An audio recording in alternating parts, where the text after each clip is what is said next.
cuenta de ello. La mar está a punto de desaparecer también.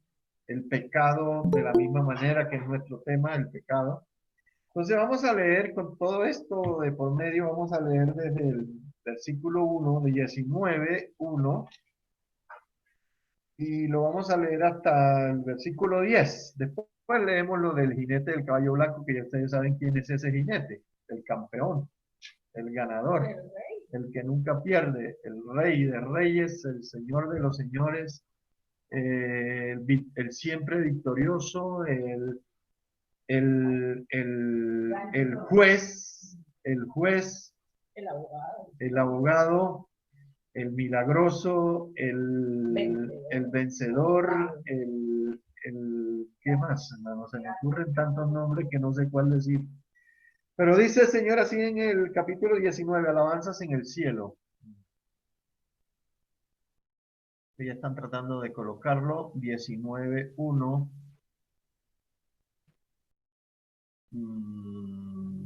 Alabanzas en el cielo. Reina Valera 60. Alabanzas en el cielo. Después de esto, dice el Señor, se salió. Después de esto, oí una gran voz de gran multitud en el cielo que decía, aleluya. Eso lo puede decir usted también, ¿no? Aleluya. Salvación y honra y gloria y poder son del Señor Dios nuestro. Mire que es un dejo de adoración, ¿cierto? Salvación y honra y gloria y poder son del Señor nuestro Dios, porque sus juicios son verdaderos y justos, pues ha juzgado a la gran ramera, Babilonia, que ha corrompido a la tierra con su fornicación en todo sentido, si ustedes lo leen bien, y ha vengado, ha matado mucho la gran ramera, ha vengado la sangre de sus siervos de la mano de ella, el asesino de los hijos de Dios. Otra vez dijeron, aleluya.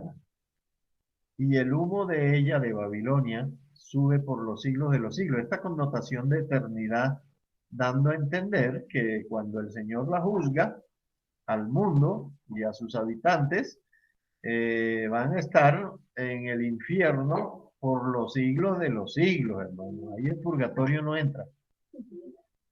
El 4. Y los 24 ancianos y los 4 seres vivientes que aparecen también allá en Apocalipsis 4, se postraron en tierra y ¿qué hicieron? Adoraron a Dios que estaba sentado en el trono y decían, amén, aleluya. ¿Sí? Es solo para resaltar algo en el capítulo 4, que es raro que hable de tierra cuando la imagen es del cielo. ¿Sí? Dice que los 24 ancianos y los 4 seres vivientes se postraron en tierra. En la versión TLA dice se postraron en el suelo. Pero es una indicación simplemente para decir que estas criaturas celestiales también se postran ante la majestad y el trono de Dios. Eso es para indicar eso. La tierra es para indicar también criaturas, creación de Dios, para indicar que esa debe ser su posición de postración, de reconocimiento, de saber que el que está sentado en el trono es digno de toda la gloria y de toda la honra y de toda la alabanza. Amén y amén. Entonces estas criaturas celestiales son las que están inspirándonos en este día para decir de la misma manera, amén, aleluya. Y salió del trono una voz que decía, mira, ellos instan, ellos animan, nos animan también a nosotros hoy a alabar a nuestro Dios, todos sus siervos y los que le teméis, así pequeños como grandes. Y ahí, incluso ahí, si si ahí Cristian abre ese cuadrito que aparece ahí arribita de grandes, da un texto bíblico paralelo, el Salmo 115:13. Vuélvelo a cerrar otra vez, por favor. Y oí como la voz de una gran multitud, como el estruendo de muchas aguas. Así se oye la adoración en el cielo y en la tierra. Y como la voz de grandes truenos que decía otra vez, vea, aleluya, porque el Señor nuestro Dios Todopoderoso reina. Este énfasis es especial porque nuevamente está reiterando que todo lo que ha ocurrido, todo lo que faltará por ocurrir es porque el que reina, el que está sentado en el trono, es el que tiene el mando y el control de todo lo que sucede tanto en el cielo como en la tierra. Y nos sigue animando en el versículo 7, gocémonos y alegrémonos y démosle gloria, porque han llegado las bodas del Cordero y su esposa, en este caso es la iglesia, su pueblo, se ha preparado. Y ella está ataviada de esta manera, lino fino. Y a ella se le ha concedido que se vista de lino fino, limpio y resplandeciente, porque el lino fino es las acciones justas de los santos. Y ahí enseguida aparece en el verso 9, es un anuncio. Eso hay teología sobre esto, pero aquí lo que hay es un anuncio de algo que va a ocurrir. Y el ángel me dijo, escribe, bienaventurados, o sea, 3 veces felices o benditos, dicen por ahí bienaventurados, los que son llamados a la cena de las bodas del Cordero. Imagínense. Claro, eso hay que entender, no hay boda en donde no haya comidita, ¿cierto? La cena de las bodas del Cordero. Imagínense con quién se va a casar. Con la iglesia. Y me dijo, esa es una firma, como quien dice, como decía Jesús, de cierto, o como decimos nosotros hoy, ojo, ojo, ojo. Le dice el ángel a Juan, estas son palabras verdaderas de Dios. El apóstol Juan estaba tan emocionado, tan turbado, que como Pedro en muchas oportunidades no sabía ni lo que decía ni lo que hacía. Bueno, el pobre estaba tan embelesado con lo que estaba viendo que se postró a los pies del ángel para adorarle, imagínate. Imagínese, esa tendencia natural de adorar. Y el ángel le dijo, no, no, un momentico, mira, no lo hagas, porque yo soy consiervo tuyo, yo también soy criatura, y de tus hermanos que retienen el testimonio de Jesús, y le dice a quién hay que adorar. Adora a Dios. Amén. Adora a Dios. Porque el testimonio de Jesús es el espíritu de la profecía. Es el espíritu de la profecía. A ver si creo que ahí terminé hasta el 10, ¿no? Hasta el 10. Después seguimos porque siguen otros 12 capítulos, versículos más que tienen que ver con la segunda venida. Así que ya saben con qué vamos a comenzar el próximo domingo, si el Señor lo permite. Con el resto del capítulo que tiene que ver con la segunda venida. Entonces, mis hermanos, esta es una pequeña introducción para animarles, para darles, inspirarles, para que si alguien está sentado ahí frente a su pantalla, pero su corazón está acongojado, triste, aburrido, dice alguien, o está alegre, pues pueden ser diferentes circunstancias, ¿no? Dependiendo de cómo nos venga yendo la cosa en la casa, en el trabajo, en la salud, etcétera. Y de pronto está un poquito decaído. Miren, mi hermano, esta escena celestial nos anima para levantarla. Como dice el Señor Jesús, erguíos, levantad vuestras cabezas, porque vuestra redención está cerca. Y si el Señor lo dijo hace 2000 años, si estamos a 2000 años y tantos desde que el Señor lo dijo, que queda para nosotros hoy. Así que en medio de la circunstancia, en medio de la dificultad, en medio de la prueba, en medio de la tentación, en medio de la necesidad, en medio de la escasez, el Señor te dice, no temas, como dice Isaías, no temas. Amén, amén, así es. No temas porque yo estoy contigo, como dice, siempre te ayudaré, siempre te sustentaré con mi mano derecha, la diestra de mi poder, siempre te sustentaré. Él seguirá guiando nuestros pasos a pesar de nuestras torpezas, de nuestras debilidades, de nuestras, incluso de nuestros pecados. Tenemos que arrepentirnos, por supuesto, pero tenemos garantías de que el que está sentado en el trono hasta ahora nos ha guardado, podemos dar testimonio de eso. Y si somos fieles, yo les aseguro que si seguimos siendo fieles más bien, Él nos va a seguir llevando adelante. Y no dejemos de orar, de interceder por cada situación, hijos, padres, esposos, esposas, nietos, amigos, compañeros de trabajo. No dejemos de hacerlo porque pues mientras haya vida, pues habrá oportunidad para interceder por ellos y que el Señor tenga misericordia de cada uno de ellos.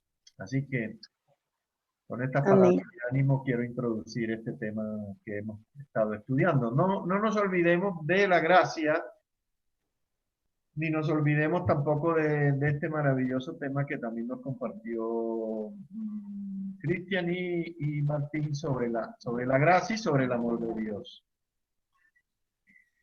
Sobre la gracia, hoy vamos a descubrir de una forma muy sencilla, voy a tratar de que lleguemos a ese punto, en qué consiste realmente también la gracia de Dios, en qué consiste. Y el amor de Dios. La gracia y el amor de Dios van juntas, no son temas separados, es un solo tema. Y sobre el amor de Dios, que fue el último tema que nos compartió nuestro querido hermano Martín, tendría que recordar lo siguiente. Son cosas que Martín leyó y dijo. Por ejemplo, leyó textos de Juan donde dice de que el que no ama no ha conocido a Dios. Está en la escritura y Martín lo dijo el domingo. Yo lo quiero como resumen hoy. El que no ama no ha conocido a Dios. Otra cosa que también él dijo, que lo dice Juan también. Él dice, el que dice que ama a Dios, a quien no ve, pero aborrece a su hermano, a quien ve, el tal es un mentiroso. Y eso es muy fácil para nosotros. ¡Ay, hermano! Toda la pompa y con lágrimas en los ojos, pero ojalá le pasara el tren o se muriera. Sí. El que dice que ama a Dios y aborrece a su hermano es un mentiroso. Y también dijo que el amor verdadero es de Dios. Es más, es un don. En Apocalipsis, no, en Corintios 11, 1 Corintios 11, cuando habla de los dones espirituales, el apóstol Pablo tiene el cuidado de colocar el amor como el mayor don del espíritu. ¿Se imaginan? Y yo le traeré un camino mejor, dice él. Y empieza a hablar del amor. Y empieza a describir el amor. El amor es benigno, el amor es sufrido, el amor es... ¿se acuerdan la listica? Ahora se me fueron, se me cortó. Es tal cosa, es paciente, no es jactancioso, no se envanece, no busca lo suyo propio. Y dice que el amor nunca deja de ser. Y dice que todas las profecías y todo eso se acabará, pero el amor no. Es decir, el amor va a continuar incluso con nosotros en la eternidad. Entonces yo pensaría que bajo ese enfoque, bajo ese contexto de la escritura, nos va a tocar revisar muy bien nuestros afectos y nuestros amores, porque el amor es eterno, ¿saben? Porque el amor es de Dios. Es decir, la naturaleza de Dios, el amor forma parte de la naturaleza de Dios. Y hay una que es la que le hace rascar a uno la cabeza, porque también Juan lo dijo, Martín también lo leyó el domingo pasado, es que Juan dijo que el que no ama es homicida. Eso es para ponerse uno serio, ¿sí? Y asustarse. Y uno dice, bueno, pero homicida no es el que le pega un tiro o lo mata al otro. Bueno, es eso. Es decir, es la misma definición para el que mata. ¿Y por qué es homicidio cuando nosotros negamos el amor o no lo damos? Si lo tenemos. Porque yo le estoy negando al otro algo que para él representa también la vida. ¿Me entiende? Cuando yo le niego a alguien algo que Dios me dio, como el amor, y no lo doy, entonces lo estoy matando. Eso es suicidio, homicidio, perdón. Me estoy suicidando yo y estoy matando al otro. Entonces hay suicidio y homicidio.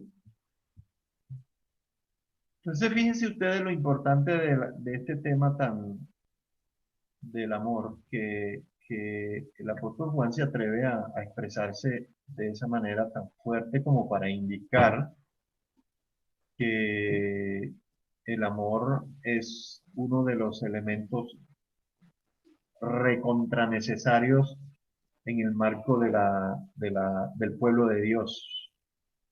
En definitiva, el ser humano no fue creado para vivir solitariamente por allá en ermitaño, ¿no? El ser humano fue creado para relacionarse con Dios primeramente y con su prójimo, y que lo que nos une entre nosotros es el amor fraternal, o entre padres el amor, ¿cómo que se llama entre padres? Amor no, filiales entre hermanos. Fraternal, bueno, hay diferentes clases de amor, ahora se me fue la paloma. Bueno, amor filial, amor fraternal, bueno, nosotros fuimos creados para dar. Ágape.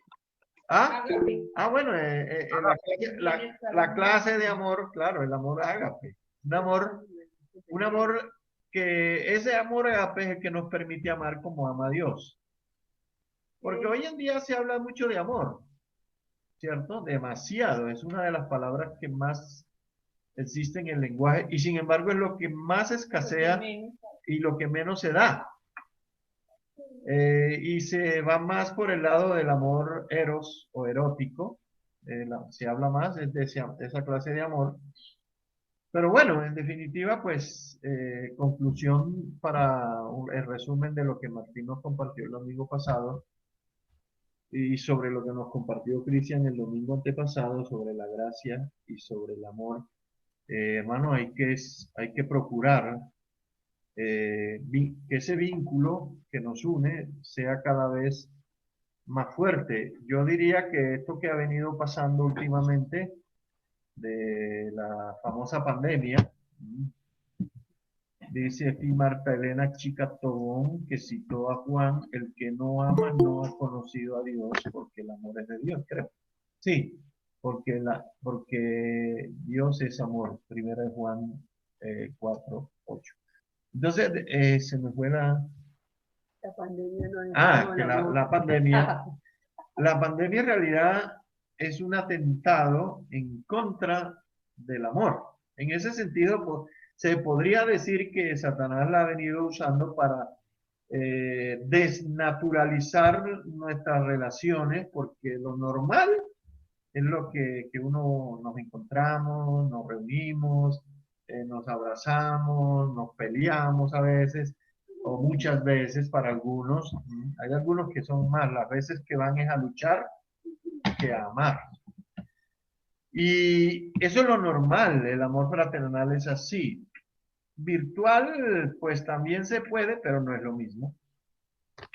No es lo mismo. Así que la palabra nocista es al amor fraternal normal.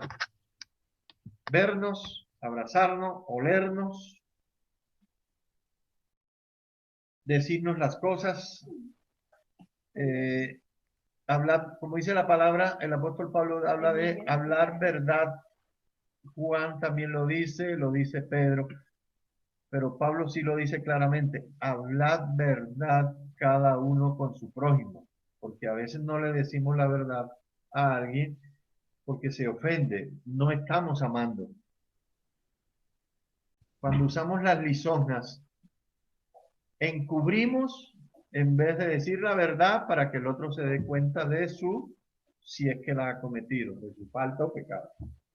Entonces, ahora que nombré pecado, vamos a continuar con el tema del pecado. En este caso, pues, teología bíblica para el tema específico del pecado, el origen del pecado, las consecuencias del pecado, la solución para el pecado. Todo en la vida tiene solución, ¿no es cierto? Incluso hasta la muerte, porque acá hay un dicho popular que dice que para lo único que no hay solución es para la muerte. Tengo mis dudas que sea cierto. Pero sobre el pecado, el domingo pasado vimos sobre el origen del pecado. El origen del pecado, yo me acuerdo que usé una expresión así. El pecado es un producto importado a la tierra por ya por Luzbel convertido en Satanás. Cuando Luzbel no había pecado, ese era su nombre, querubín grande y protector. Cuando pecó, se convirtió en diablo, adversario, enemigo, Satanás. Y hay tantos nombres, la serpiente antigua, el maligno, el acusador. Eso los adquirió después de haberse revelado. El enemigo. El enemigo, sí, el adversario, el enemigo, sí. Diablo significa eso, enemigo, enemigo, adversario, el que va en contra de Dios, el maligno, el que nunca piensa nada bueno, siempre que el diablo piensa en el hombre o en Dios, es siempre lo malo, porque odia a Dios, por eso nos odia también a nosotros. Y si por él fuera, pues ya nos hubiera liquidado hace rato, pero la soberana voluntad de Dios no lo permite. El pecado nace en el corazón de Luzbel. Es decir, no hay un agente externo que influenció el corazón de Luzbel para hacer lo que hizo, pecó. El pecado nace en el corazón, allá dentro de su ser. Ningún otro querubín, ni un ángel del cielo, ni Dios propiciaron la rebelión, sino que Él la concibió, la fermentó, la maduró en su corazón y la ejecutó. Eso da a entender de que hubo un proceso, que es el mismo proceso que ocurre en el ser humano en la caída. Es un proceso. Cuando el hombre quiere pecar, eso no fue que ay, pequé, no, hay un proceso. Pablo habla de ese proceso, que el pecado, habiendo sido concebido, da luz a la muerte, algo así. Y él viene hablando de todo ese proceso.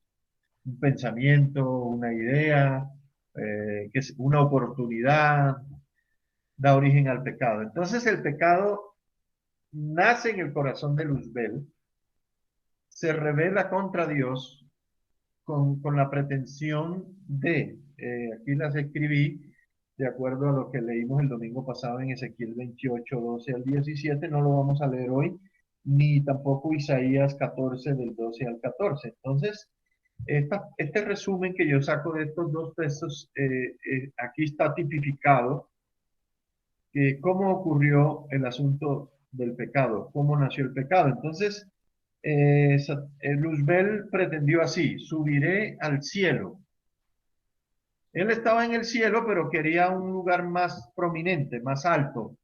Y no era nada más ni nada menos que el trono. Ahora, usted dirá, ¿será que Satanás concibió la idea de desbancar a Dios del trono? Pues a mí no me extraña que la tuviera. Pero por lo menos se deducen de estos textos con esa pretensión, subiré al cielo. ¿A qué? ¿A adorar a Dios? ¿O a ser rival de Dios? Subiré al cielo junto a las estrellas de Dios. Y aquí estrellas de Dios, ahora aclaramos eso, levantaré mi trono. O sea, estaba buscando algo. Ya la maldad había sido concebida.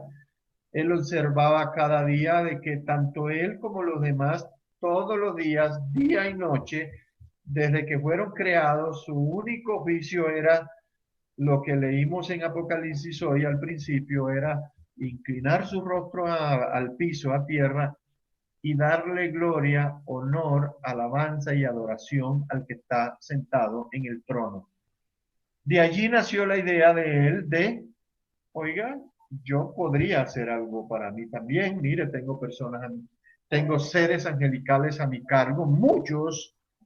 Yo creo que yo puedo hacer algo y recibir eso que se le da a Dios, yo lo puedo recibir también. Ahí está el pecado. Junto a las estrellas, esto es un sinónimo que apunta más a seres de luz, ángeles, porque habla junto a las estrellas de Dios, no a esas estrellas físicas. Puede ser que también las incluya, pero junto a las estrellas de Dios. He estado leyendo el comentario para buscarle la interpretación de qué significan las estrellas de Dios. Pero se refiere más a seres, no a cosas. Y dice, en el monte del testimonio me sentaré, ahí en el trono que va a construir, a los lados del norte, o sea, buscó su lugar. Él miró el cielo, el entorno del trono y dijo, yo creo que el lugar indicado para construir mi trono rival es este, junto al norte. Y sobre las alturas de las nubes subiré. Él nunca echó para abajo, siempre fue para arriba. Subiré a las nubes, siempre tirando para arriba.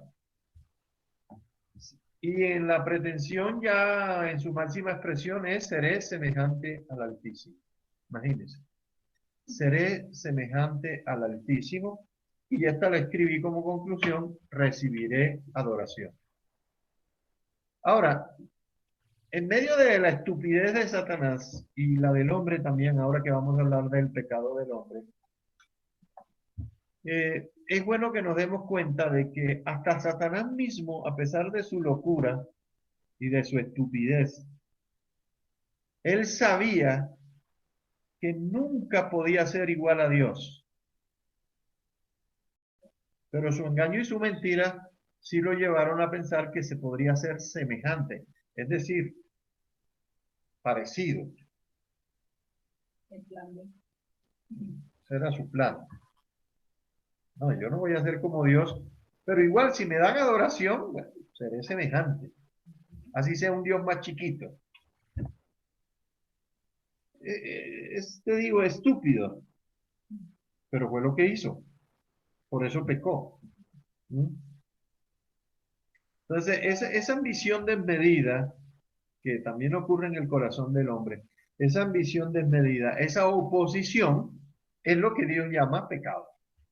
Esa palabra no existía en el cielo, ese acto no existía en el cielo, Satanás lo inventa, lo crea, lo ejecutó, pero Dios, que es soberano, él dijo, aquí el pecado no pueden estar, y lo expulsó. Y leímos el texto de Judas 6, donde Judas describe qué fue lo que pasó con los ángeles que pecaron, incluyendo al capitán y jefe, al jefe de la primera línea. Los mandó, los expulsó del cielo de Dios. O sea que eso dio origen a todo lo que es la humanidad. Claro, Antes no había ahí se originó el mal. Romero está preguntando que si esto dio origen al mal. A la maldad, sí, sí, claro, porque el pecado es maldad. Pecado es hacer algo contrario a la voluntad de Dios. Exigir adoración para sí mismo, eso es contrario a la voluntad de Dios. ¿Sí? Y yo lo escribí algo así como por lo que dice Isaías y por lo que dice Ezequiel. Luzbel se la pasaba mucho tiempo frente al espejo, admirando su belleza. Eso es vanidad, pecado de vanidad.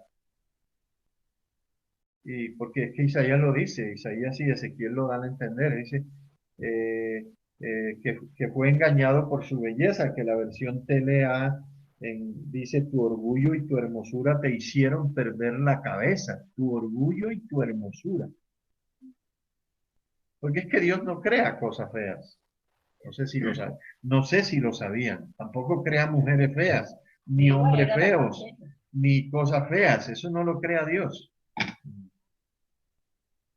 Bueno, muy bien, sigamos adelante. En Apocalipsis 12:9, lo que decía Judas también, y si fue lanzado fuera el gran dragón, y adquiere esa característica, la serpiente antigua, que se llama Diablo y Satanás, ¿eh? Es Apocalipsis 12:9. ¿Mm? Enlazamos con este texto para darnos cuenta por qué Satanás aparece acá en la tierra. Y fue lanzado fuera, el gran dragón fue lanzado fuera del cielo, la serpiente antigua que se llama Diablo y Satanás, el cual engaña no solo a Adán y Eva, sino ahora al mundo entero, y fue arrojado a la tierra. ¿Sí? Yo siempre peleé con el Señor, lo digo entre comillas por esto, porque yo le dije, Señor, pero ¿por qué acá a la tierra? ¿Por qué no lo mandaste al diablo?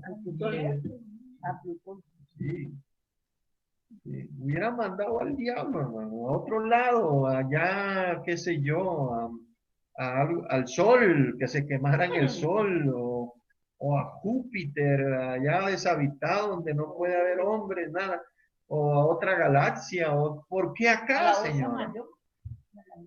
Bueno, aquí hay que entender soberanía, hermano. Así yo lo entienda y trate de discutirle al Señor su palabra y lo que yo me imagino acá en mi cabeza, yo no voy a discutir con Dios, eso sí es claro. Si vino a dar acá es porque por encima de lo que yo no entiendo está la soberanía de Dios. Ahí hay algo, un propósito y Dios quiere sacar algo bueno y hermoso incluso de eso. Entonces dice que fue lanzado a la tierra, donde estoy leyendo, sí, con sus ángeles o demonios, fueron arrojados con él. ¿Mm? Entonces, eh, para mirar que con Dios no puede, el yin yang, ese no es invento de Dios. La maldad y el pecado no pueden convivir en armonía juntos. Satanás no podía convivir así en esa situación allá en el cielo, entonces él expulsado. El hombre, usted se va a dar cuenta ahí en Génesis 2, que el hombre también fue expulsado, no a otro planeta, no a otro lugar, ¿no? Sino que fue expulsado aquí mismo en la tierra, fue expulsado del paraíso. Acuérdense. Entonces, porque para que entendamos de que el pecado produce eso, produce expulsión, produce muerte, produce exclusión, produce maldición, produce perder derechos, perder la bendición de la comunión con Dios, de estar al lado de Dios. Ah, Betty Recamán levantó la mano, ¿será? Sí, es separación. Correcto, exclusión, separación. El pecado separa, rompe, daña y bueno, ya lo entendemos más nosotros, rompe sobre todo la comunión con Dios. Eso es importante. Entonces, claro, cuando Israel pecaba y cuando el hombre peca, eso es lo que ocurre. O sea, Entonces, el origen del pecado en la raza humana, ahora sí vamos a hacer un poco de antropología, estudio del hombre, para que podamos entender eh, cómo es que el hombre pecó. O sea, no fue que se durmió y algún bicho le picó y cuando se despertó ya era un pecador. No fue tan así. Y para que nos demos cuenta también de que el hombre no fue una víctima inocente del engaño de Satanás. No. Porque es que hoy en día hay tantas excusas y por eso es que le están transfiriendo la culpa a Dios. ¿Por qué Dios hizo al hombre si sabía que iba a pecar? Esa es la más común de todas. Pues yo no estoy puesto para defender a Dios, pero lo voy a hacer. Yo defiendo a Dios. El hombre no fue víctima inocente de la seducción o tentación de Satanás. Así como Luzbel pecó porque quiso, pues el hombre también pecó porque quiso. Sí, amén. Y peca porque quiere. Eso lo podemos ver todavía hoy. ¿Por qué el hombre peca? Porque le da la gana, porque quiere, porque, porque le gusta, no se quiere arrepentir porque ama el pecado, Qué rebelde. porque es rebelde, porque no le gusta que le digan lo que tiene que hacer. Satanás, bueno, Luzbel, vaya y haga tal cosa. Y cuando regrese te postras aquí al frente al trono. A mí eso no me gusta. No me gusta, mi costeño. ¿Sí? Entonces, así como Luzbel pecó porque quiso, el hombre también pecó porque quiso. Porque le dio, como decía Marcelo, la reverenda gana. Pero no importa cuál sea el origen del pecado, si de Satanás o de Luzbel, siempre me equivoco, es de Luzbel o del hombre, no importa el origen. Porque sí, dijimos que el origen del pecado es del corazón de Luzbel. Y se lo importó acá a la tierra al hombre. Si es Luzbel o el hombre el que peca, igual producen el mismo efecto en el corazón de Dios. El mismo efecto. ¿Cuál es el efecto que produce el pecado de Luzbel o del hombre en el corazón de Dios? ¿Cuál es?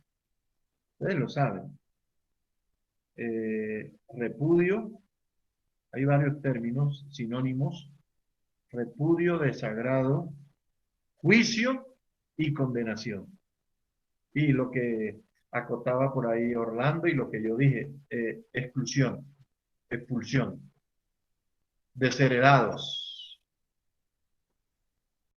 Satanás también fue desheredado, si se quiere. Por eso es que la Biblia habla de que Satanás es ladrón, porque él todo lo que puede ofrecerle a alguien es de lo que ha robado a otros. Él no tiene nada propio, como el hombre quedó cuando fue expulsado, quedó desheredado. Entonces, el pecado, sin importar la fuente de dónde venga, produce en el corazón de Dios lo mismo. Siempre. Lo produjo en la eternidad pasada, en la caída del hombre. Hoy todavía sigue produciendo el mismo efecto, aunque mucha teología trata de decir de que el Dios de amor es condescendiente y Él comprende, tú sabes, ¿no? Él sabe.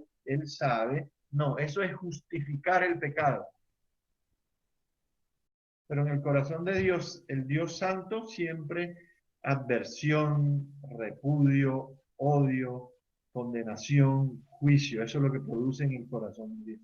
Y el efecto que produce en tanto en Luzbel como en el hombre también es el mismo, siempre. Es muerte, juicio, muerte, separación y condenación. Y condenación en el infierno. Porque si uno dice solo condenación es muy genérico, pero cuando yo digo en el infierno estoy siendo específico, porque Judas lo dice, de que fueron lanzados a Apocalipsis lo leímos, al lado del fuego, y Judas también dice que prisiones eternas. Eso es lo mismo. Es un término alusivo al lago de fuego y al infierno. Entonces, para que nos demos cuenta de que el hombre no fue una pobre víctima de la astucia de Satanás, como ya dije, pecó porque quiso, porque el hombre, cuando fue creado, al igual que Luzbel, porque siempre hay que hacer la relación, fueron creados con todas las herramientas necesarias y posibles para no pecar. El hombre también lo fue creado de esa manera. Cuando Satanás se le presentó, él estaba dotado, capacitado, advertido además para no pecar. O sea, los que creen que lo normal para el hombre es que peque, para Dios lo normal es que no peque. Y muy general, y usando la teología, porque me tocó apelar a la teología, porque pues la teología por lo menos es sistemática, por eso se llama teología sistemática.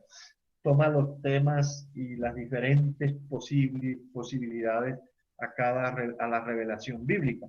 Y de acuerdo a la teología bíblica, por ejemplo, el hombre fue diseñado y creado, dice la Biblia, que primero a la imagen y semejanza de Dios. ¿Se imagina eso?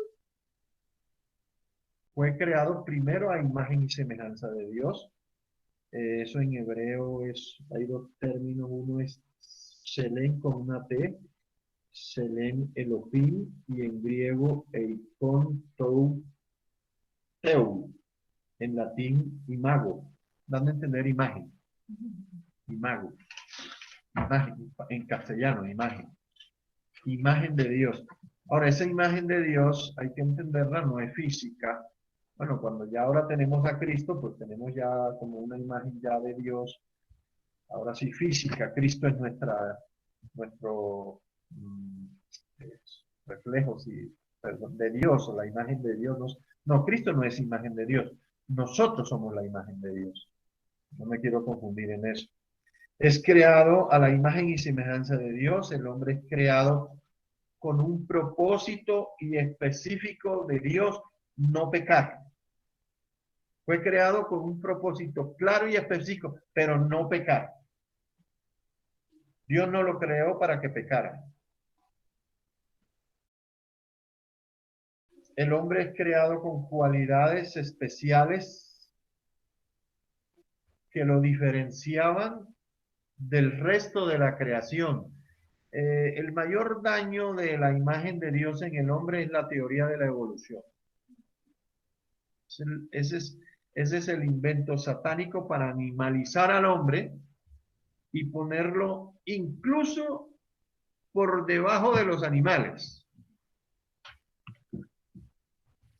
El mayor daño de los últimos 2 siglos, 3 siglos diríamos, es esta teoría de la evolución.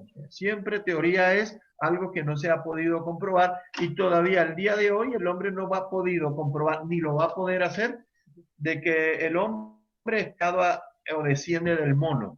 De la mona Inés sí, pero del mono no. Es una mentira satánica creer que nosotros descendemos de y nunca de Dios. Porque la una es el reemplazo para negar a Dios. Efesios 6:10. Ah, sí, dice Efesios 6:10. El apóstol Pablo en la escritura lo revela muy claramente. Dice así, Porque somos hechuras suyas, creados en Cristo Jesús para buenas obras, las cuales Dios preparó de antemano para que anduviésemos en ellas. Es un texto, mire que si lo ponemos al lado de Génesis 1 y 2, encaja perfecto. Y creó Dios al hombre a imagen y semejanza, y dice ¿de quién? De Dios, no de la mona, ni del mono. Entonces, en conclusión a eso, decimos que el hombre no es el resultado de un proceso evolutivo, ni tampoco el hombre fue creado al mismo nivel de los animales, ni de las plantas, ni de las rocas. No fue creado. El hombre con la caída, más bien, involucionó. Al caer, en vez de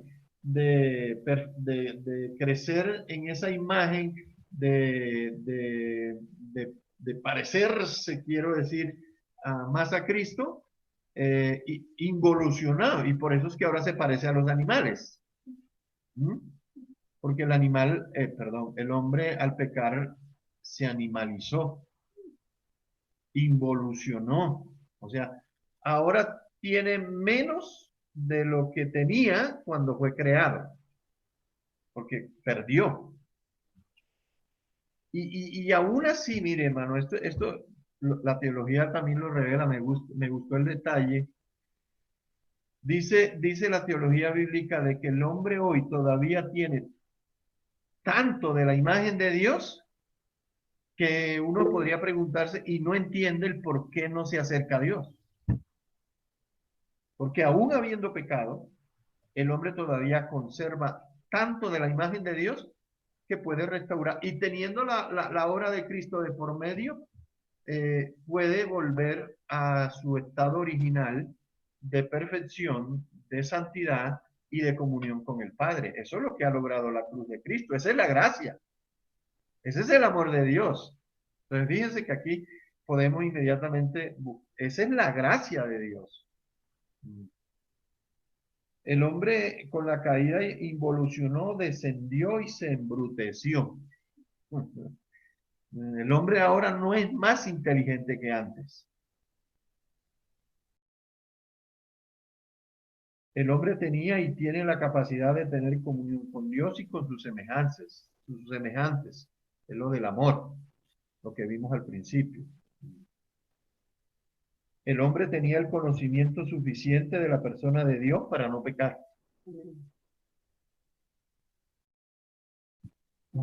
Tenía el suficiente conocimiento de Dios.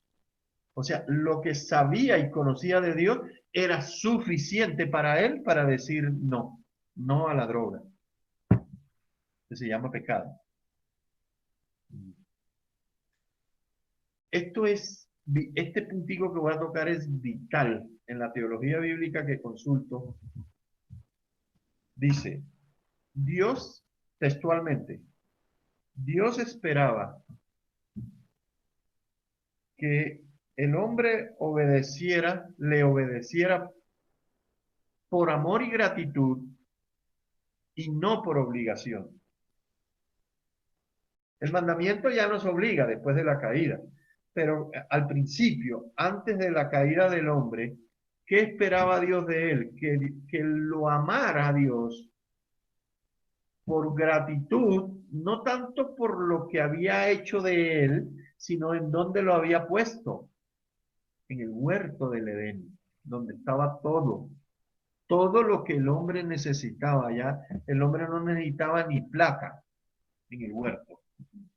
Él tenía todo lo que necesitaba. O sea que Dios en ese sentido le colocó no solamente las condiciones psicológicas, emocionales, físicas, sino el entorno donde Dios lo puso era el entorno ideal para no pecar. Era agradecido. Entonces Dios esperaba que el hombre le correspondiera en un amor voluntario, agradecido, que cada vez que viera a Eva, Señor, gracias. Gracias por la manzana. Cada vez que viera ese río, esos árboles florecientes con frutos, que viera el sol, la luna, que no adorara ni al sol, a la luna, sino al que hizo, como dice Romanos capítulo 1, al que hizo, al creador en vez de la criatura. Que cada vez que caminara sobre el huerto y no se pinchara, ni le picara un mosquito, andando desnudo, uy, Señor, gracias porque, mire, estoy sano, gracias por el árbol de la vida, gracias por el agua, por las, etcétera, etcétera. Es decir, Él fue creado con todas las condiciones ideales y necesarias para decirle a Satanás, no. Y no porque no quiero, porque me agrada obedecer a mi Padre Celestial, a mi Creador, y porque me encanta adorarle y tener comunión todos los días en el huerto del Edén, al aire del día, como lo describe la Escritura. El mandamiento, y esto, pues por supuesto que esto, todas las teologías lo dicen, y aquí lo tenemos que deducir de lo que dice la Escritura. El mandamiento restrictivo de no comer del árbol de la ciencia del mal buscaba una obediencia voluntaria. Es lo que algunos teólogos llaman el libre albedrío, ¿no? Yo tengo problemas con el libre albedrío. Y tengo problemas con el libre albedrío porque si tú no escoges amar a Dios, se va para el infierno. Entonces, ¿qué libre albedrío hay ahí? Bueno, si existe y tengo esa opción, entonces lo uso para amar y adorar a Dios voluntariamente. No porque me obliguen. Es que allá en la iglesia te obligan, te dicen, así le dicen a uno. No, a mí nadie me obliga, ni Dios. Yo lo hago porque quiero, o no peco porque no quiero, porque sé que ofende a Dios y me daña a mí. No sé, uno puede concluir eso de esta manera. Ahora, con la luz del Espíritu y con la palabra que tenemos que llegar a esas conclusiones. Entonces, la imagen que Dios puso en el hombre también es una imagen que no es física, porque Dios es espíritu y se refiere más a una imagen que tiene que ver con carácter, con personalidad, con moralidad, con espiritualidad, con responsabilidad, con inteligencia, con autoridad, con señorío. Esas fueron las condiciones y eso fue la imagen que Dios imprimió en el hombre. Tenía esas capacidades. No a ser igual que Dios, pero Dios imprimió en nosotros es algo de su gran imagen, de su gran inteligencia, de su gran poder, de su gran señorío y su gran autoridad. Puso algo de eso en el hombre. ¿Para qué? Para que le pudiera amar y obedecer voluntariamente. Y para que le pudiese también decir no cuando las cosas no eran como deberían ser. Y cuando dice la escritura de que Dios le dio al hombre autoridad y señorío, le dio también la capacidad para vivir bajo autoridad y bajo señorío.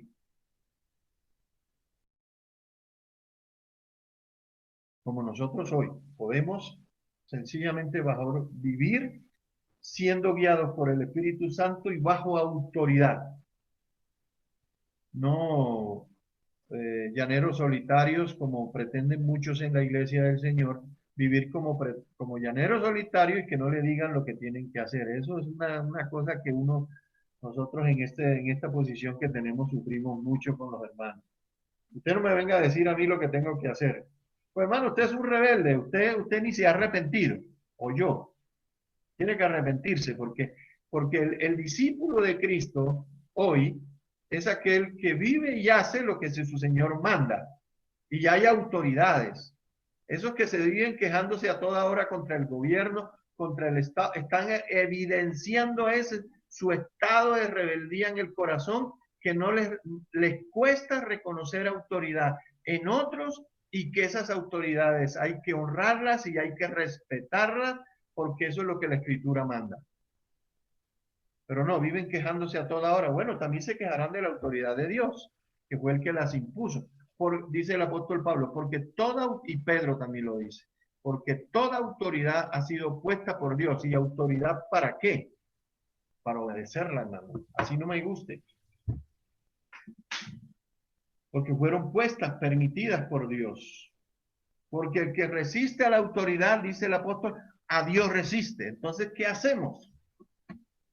Pues nos tenemos que arrepentir de vivir de esa manera. Porque siempre vamos a vivir amargados, quejándonos de todo, a toda hora. Que sí, que porque hace o porque no hace. Si Dios hubiera querido, hubiera puesto de gobernantes y de presidentes ángeles, y nunca lo ha hecho. Siempre ha puesto seres humanos como Nerón, como Calígula, como Uribe, como Chávez, como lo que usted quiera. O Claudia López, o qué sé yo, no nos gusta, pero bueno, tenemos que revisar en nuestro corazón, que no vaya a ser que esa semilla de rebelión del huerto permanezca allí, porque cuando vamos a identificar pecado en singular, no en plural, la Biblia define claramente pecado y pecados. Pecado es este que estamos identificando hoy, rebelión, apostasía, ir en contra, ser enemigo, no acatar el señorío de Cristo o de Dios en el corazón. Ese es el pecado que llaman original. Ese pecado es el que origina los pecados, mentira, engaño, adulterio. Esos son el arbolito. Por eso es que Pablo, cuando usa la figura del árbol, el árbol dice que hay que arrancar en la raíz para que los frutos esos no sigan siendo y no sigan apareciendo en la vida del ser humano. Entonces, por eso es que Juan también habla del nuevo nacimiento, hermano. Porque el árbol bueno da frutos buenos y el árbol malo da frutos malos. Esa figura la usó mucho el Señor Jesús también. No, y en la parte de Nabucodonosor, Daniel 4, dice, la sentencia es por decreto de los vigilantes y por dicho de los santos, la resolución para que conozcan los vivientes que el Altísimo gobierna el reino de los hombres y que a él y que a quien él quiere lo da y constituye sobre las almas ajenas. Ese en Nabucodonosor, en la epístola de San Nabucodonosor, decía Marcelo, sí, para que nos demos cuenta de que la autoridad es delegada desde el trono. Y entonces, bueno, entonces el hombre fue creado con todas esas habilidades espirituales, psicológicas, físicas, y puesto en el entorno ideal para que no pecara. Pero pecó. Y repito una y mil veces, porque quiso. Y hoy es lo mismo, el hombre peca porque quiere, porque le da la gana. El hombre también fue creado ya lo dijimos cuando hablamos del amor, por eso esos temas son importantes, para dar y recibir amor, capacidad también para decidir, libre albedrío. Tomámoslo desde el punto de vista positivo. El hombre también fue creado como un ser social. Por eso fue que Dios se dio cuenta, primero que nadie, de que no era bueno que el hombre estuviera solo. ¿Ve? Entonces, ahí es donde podemos decir, el hombre es un ser social. Y le colocó la persona ideal al lado.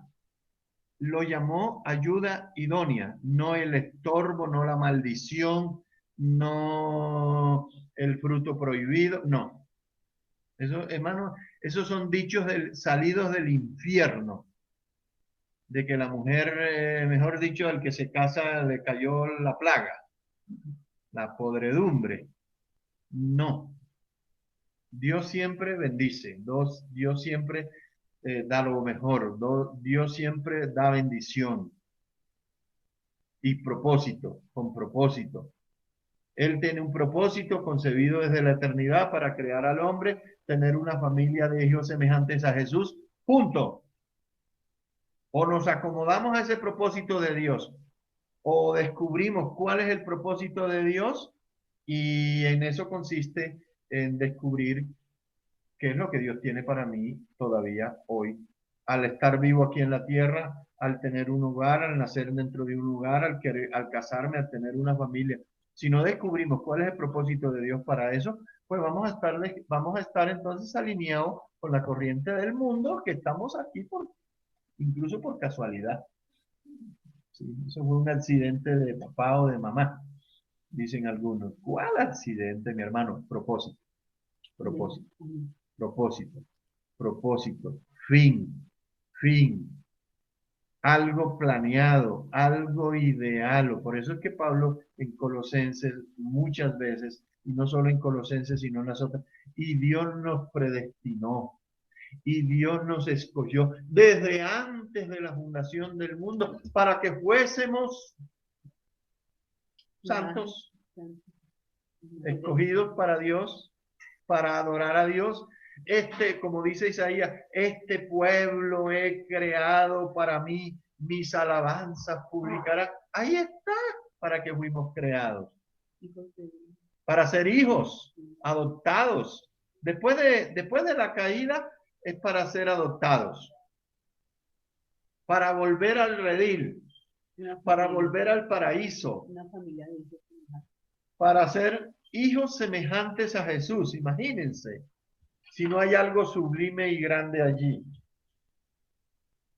En definitiva, el hombre fue creado para la gloria de Dios. Eso lo revela Isaías. Ya lo dije, este pueblo he creado para mí, mis alabanzas públicas. Y se está refiriendo en su momento al pueblo de Israel y proféticamente a Israel y la iglesia. Entonces, la teología define también al hombre como un ser viviente. Eso es importante, ¿sabían? Eso es muy importante. Porque yo estoy vivo no porque hablo ni porque ando, voy y vengo. No, eso no es lo que define estar vivos. Lo que hoy define a una persona, a un ser viviente, es a alguien que tiene a Cristo en el corazón, según Juan 3.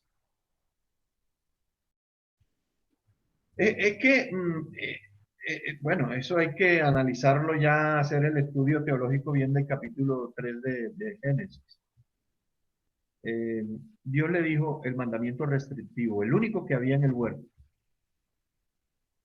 Dios le dijo al hombre, de cierto te digo, que si comes del árbol de la ciencia y de bien y del mal, morirás. ¿No fue así que le dijo Dios al hombre? Morirás. Y Satanás en la tentación, eso de pronto lo vemos el próximo domingo, ya que no lo alcanzamos. Satanás siempre trató de contradecir eso que Dios le había dicho al hombre. Y de presentar a Dios como un Dios egoísta, un Dios que no dijo toda la verdad, un Dios que engañó al hombre. Eso es típico de Satanás. Y el hombre creyó eso. Y cuando le dijo la gran mentira, porque sabe Dios que el día seréis como dioses para recibir. ¿Para qué se quiere ser Dios? Pues para recibir adoración. Por eso muchos hombres lo buscan hoy en día. Buscan gloria y honra y fama. Eso es adoración. Eso es comer del árbol de la ciencia del bien y del mal. Entonces, cuando el hombre puesto en ese estado ideal, en esas condiciones ideales, y se presenta el enemigo, el hombre sencillamente tendría que reconocerlo y decir, no comeré de ese árbol. Pero comieron. Y fíjese esto es importante. Cuando Eva comió primero. Eva no quedó tiesa ahí.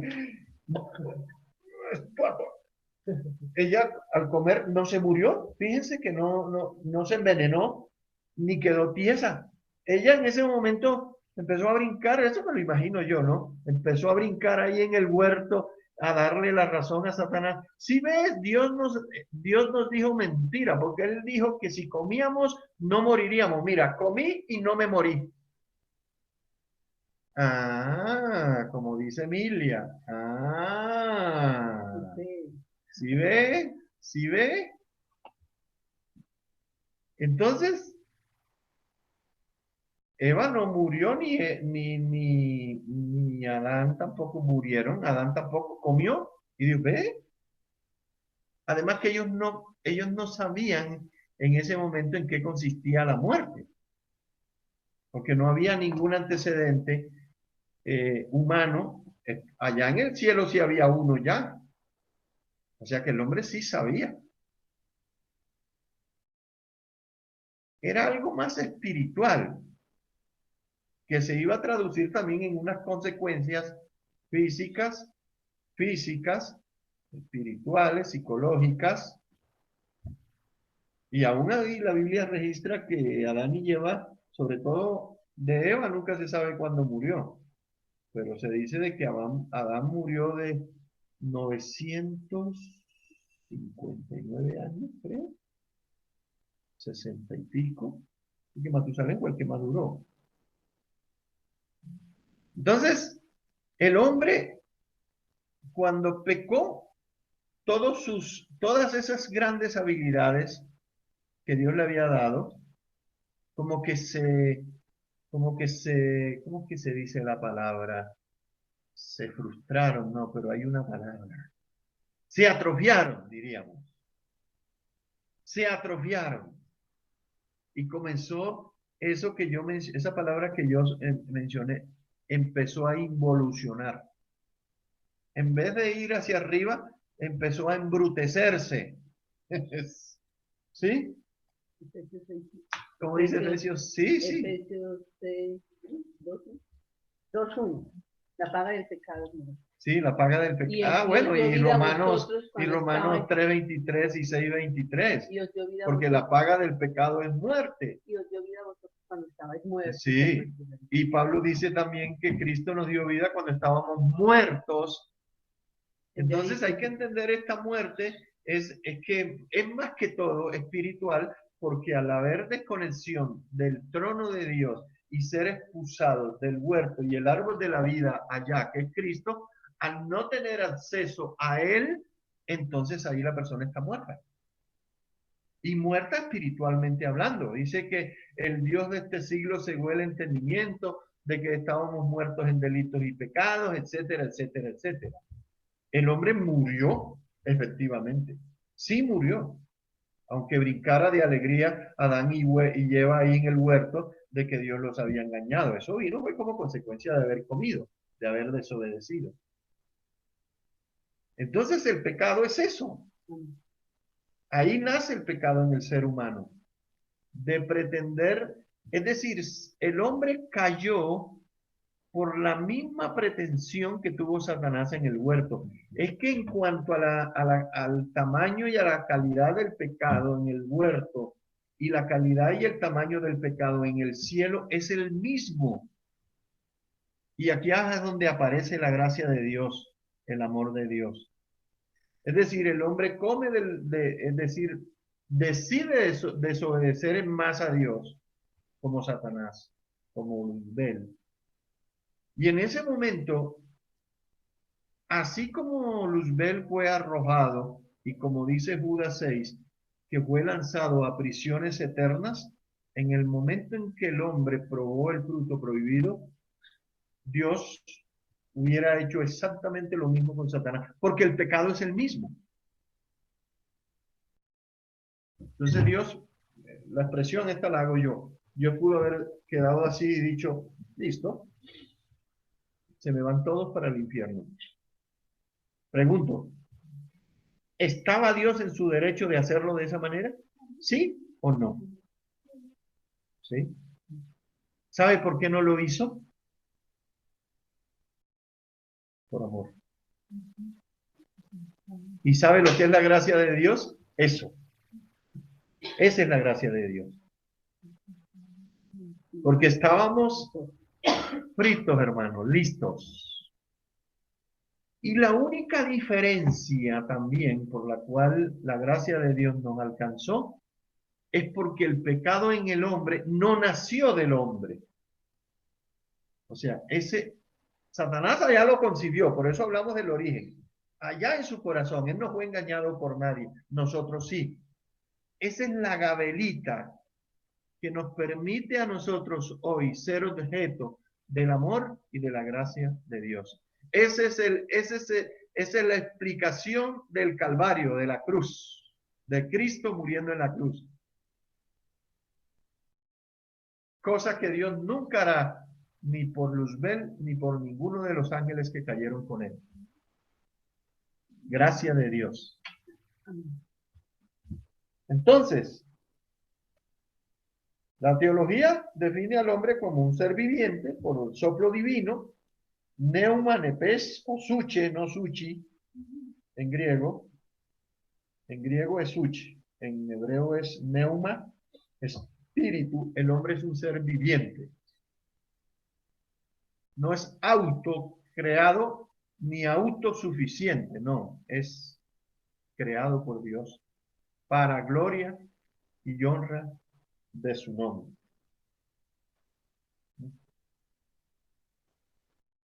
Textualmente de la teología bíblica me tomé el trabajo de copiar una frase que me gustó. Dice, el hombre, el padre de la raza humana, con todas esas cualidades y virtudes que Dios le dio, físicas, cognitivas, intelectuales, psicológicas, todo lo ideal para no pecar.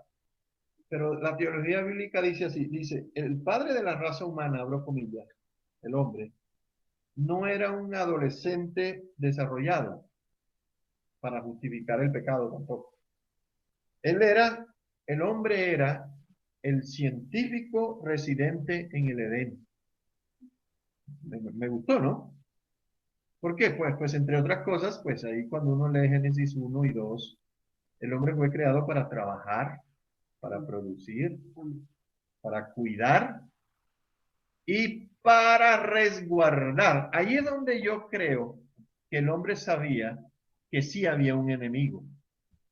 Porque en un estado ideal de cielo en la tierra, de huerto del Edén, el hombre con el 100% de todas esas capacidades y habilidades potenciadas con la comunión con Dios.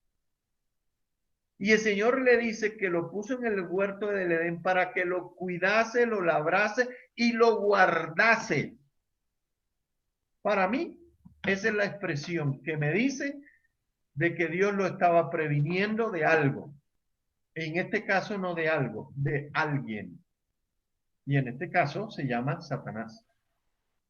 Porque dice uno, ¿de qué lo va a cuidar? Si ahí no había pecado, todo producía, todo era bueno, semilla que sembraba, semilla que producía, no cardos y espinos, todo era ideal. Entonces, para que esa prevención de que lo guardase, como que Dios diciéndole, tenga cuidado, porque por ahí anda un animal que se llama diablo y Satanás y enemigo, ya se reveló acá, y ahora y yo lo mandé a la tierra, entonces tienes que tener cuidado.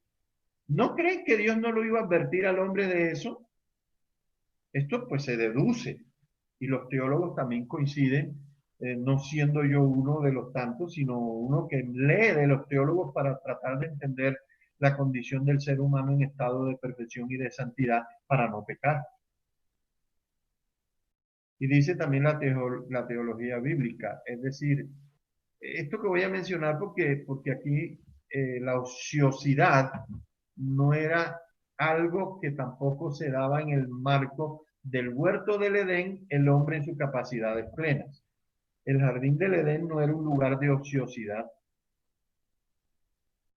Como tampoco la tierra lo sigue siendo hoy aún a pesar del pecado. Aún Pablo dice, el que no trabaja, que no coma.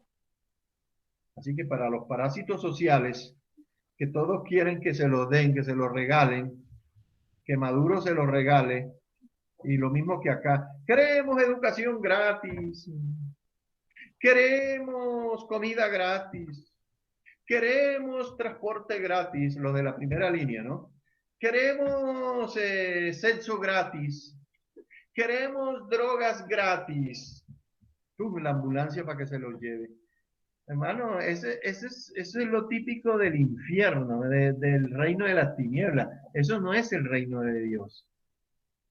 Y en la iglesia, pues también existen también esta clase de los de la primera línea que todo lo quieren gratis.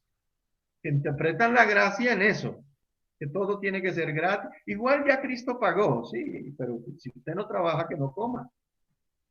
Entonces, el huerto, la tierra, es un lugar para trabajarla, para embellecerla. En la teología bíblica hay una expresión que me gustó también porque dice, Dios había creado todo perfecto en el huerto y sin embargo le dice, labra y trabaja. Es decir, que el huerto tenía algo también del sello humano. Es decir, el hombre veía, por ejemplo, la mujer, ¿no? Mirémoslo desde el punto de vista de la mujer. El hombre, hablemos así, le construye la casa con un bonito diseño, la quiero con 3 habitaciones, una sala grande, una cocina bien grande, porque ese va a ser la oficina de la mujer, una cocina bien grande, bien bonita, ¿de acuerdo? Para Inés, acá en la tierra y en el cielo, para que cocine. ¿Sí? Entonces, el hombre le diseña la casa bien bonita, los pisos bien bonitos, las paredes bien bonitas, bien pintaditas. ¿Y qué hace la mujer en la casa? ¿Qué hace? En eso tan bonito que el hombre le ha diseñado para disfrutarlo todo. No solamente el almuerzo, eso sí es una obligación insustituible, me refiero. Viene y dice, bueno, voy a colocar esta matica aquí, voy a colocar este cuadrito acá,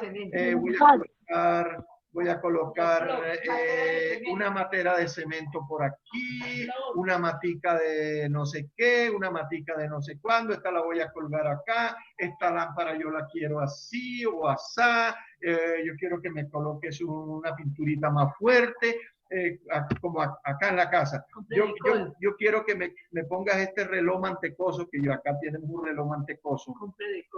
Hermano, es un reloj que mi mujer se lo regaló a alguien, Betty, una hermana, Betty, creo que fue Betty. Cuando vengan acá a la casa yo se los muestro. Entonces, el reloj mantecoso que yo llamo es un reloj que está en la cocina, que funciona más por el aceite de la grasa que se evapora en la cocinada que cualquier otra cosa. Y hermano, funciona a la perfección, se ha caído, se ha lavado con decol, pero él resiste todo eso y sigue funcionando. Venga, yo le doy la hora y es la hora exacta de Greenwich, como dicen por ahí. Entonces, ese es el toque que el hombre le tenía que dar al huerto. No era mejorar lo que dio, sino para que se recreara, para que se divirtiera, para que tuviera algo que hacer, para que disfrutara el huerto. Pero hay cristianos que no. Viven en otra galaxia. Por eso es que se quieren ir para el cielo rápido y no se preocupan por arreglar lo que hay acá. Entonces el jardín del Edén era un lugar que no era para la ociosidad ni la tierra hoy en día, es para producir, para bendecir a otros, para disfrutar de los frutos de la tierra, etcétera, etcétera. Porque el Señor dijo, y tomó pues Jehová Dios al hombre y lo puso en el huerto del Edén para que lo labrara, trabajo, y lo guardase del enemigo, prevención, el diablo. Y también dice de que la teología bíblica define al hombre no como el adolescente desarrollado, sino como el científico, el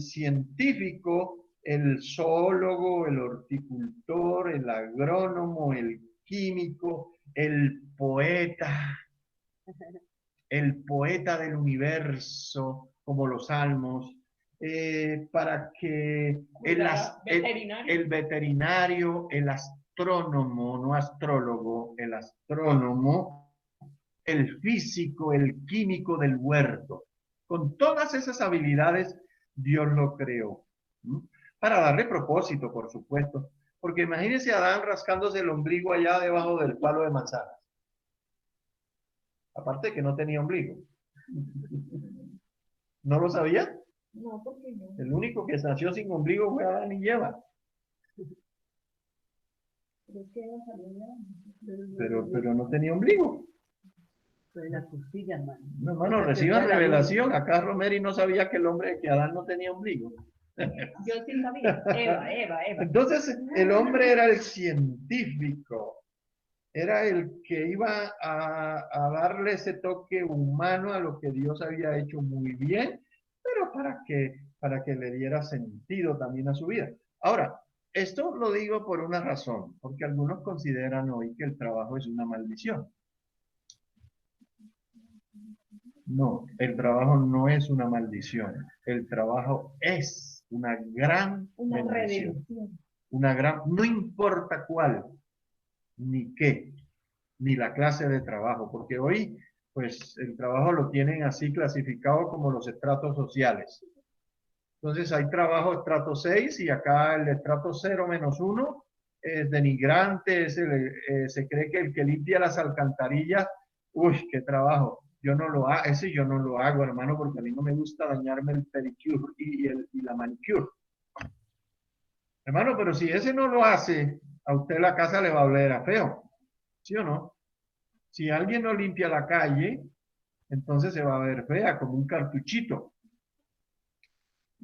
Entonces el hombre, Dios para darle propósito, para que disfrutara, para ser padre, para ser esposo, para ser amigo, para ser... Es más, ¿se acuerdan ustedes que en alguna oportunidad Dios le dio el trabajo al hombre, gracias a Dios, cuando todavía no había mujer? Le dio el trabajo de ponerle nombre a todos los animales que Dios había creado. Imagínense. Y digo gracias a Dios que se lo dio al hombre antes de que la mujer estuviese por ahí, porque Dios es muy sabio y muy inteligente, y él sabía de que si colocaba a Adán y a Eva en el trabajo de ponerle nombres a los animales, todavía al día de hoy debería haber animales que no tienen nombre, porque nunca se iban a poner de acuerdo. Qué inteligente que es Dios, ¿no? Qué inteligente que es el Señor. Sí, pues sí, a veces para poner la matica, no, yo la quiero roja. No, pero a mí me parece mejor que negra. No, mejor un azul. Bueno, Emilia otra vez. A mí me gusta la teología de Emilia, porque a Emilia tú le preguntas, Emilia, ¿de qué color? Tienes tú todos los colores, ¿no? Y le dice uno, ¿de qué color es este, Emilia? Azul. Le saco el rojo. Emilia, ¿de qué es este color? Azul. Emilia, ¿de qué es el amarillo? ¿De qué es ese color? Azul. A mí me gusta la teología de Emilia. Es hermosa la teología de Emilia. Pero bueno, ese es Dios, ese es el maravilloso Dios, ese es el eterno Dios, sabio, todopoderoso, creador del cielo, de la tierra y del universo, y de esta pequeña criatura que se llama hombre. Que es hecha del polvo, sí, pero es una maravilla, eso es una maravilla cuando tú miras que Dios haya hecho del polvo de la tierra un ser humano como tú y yo, con propósito, hermano, eso solamente lo puede hacer Dios. Y lo alabo por eso y lo alabamos por eso, porque eso es un milagro, es un milagro.